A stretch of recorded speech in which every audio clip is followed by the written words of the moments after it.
வயநாடு மாவட்டத்துல தான் வந்து இந்த பந்த் ஆனது நடைபெற்று வருகிறது. இதற்கான முக்கியமான காரணம் என்ன அப்படின்னு சொல்லி பார்த்தோம்னா, வயநாடு பகுதியில வந்து இந்த ஜூலை மாதம் நடைபெற்ற அதாவது ஏற்பட்ட நிலச்சரிவுல வந்து ஒரு பெரிய பாதிப்பு வந்து அந்த பகுதியில ஏற்பட்டது. அதாவது சூரல்மலை மற்றும் முண்டக்கை பகுதியில வந்து ஏற்பட்ட நிலச்சரிவு காரணமாக 400க்கும் மேற்பட்டவர்கள் வந்து உயிரிழந்திருக்கிறார்கள்.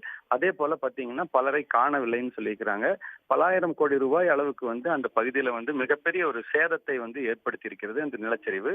இந்த நிலச்சரிவுல வந்து எந்த விதமான உதவியும் மத்திய அரசு மூலமாக செய்யவில்லை. அதே போல இதை வந்து ஒரு தேசிய பேரிடராக அறிவிக்கவில்லை என்ற ஒரு எதிர்ப்பு வந்து கேரளாவில் வந்து கடந்த சில நாட்களாகவே வந்து இருந்து வருகிறது. இந்த நிலையில தான் வந்து கேரளாவில் வந்து இருக்கக்கூடிய எதிர்க்கட்சிகள் வந்து இந்த பந்த் போராட்டத்திற்கு வந்து அழைப்பு விடுத்திருக்கிறார்கள். இன்று காலை 6 மணிக்கு இந்த பந்த் போராட்டமானது நடைபெறும் என்ற ஒரு அறிவிப்பு வெளியிட்டிருந்திருக்கிறார்கள்.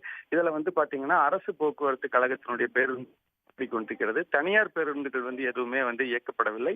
இந்த பந்துக்கு ஆதரவாக பாத்தீங்கன்னா இந்த பல பகுதிகளில் வந்து வாகனங்களை வந்து தடுத்து நிறுத்தவும், அதே போல வந்து பந்துக்கு ஆதரவு தெரிவிக்கும் விதமாகவும் வந்து பொதுமக்களும் வந்து களத்துல இறங்கி போராட்டத்துல ஈடுபட்டு வராங்க. இதனால வந்து காலையிலிருந்தே ஒரு ஒரு பரபரப்பான ஒரு சூழ்நிலை தான் வயநாடு மாவட்டத்தில் நிலவி வருகிறது.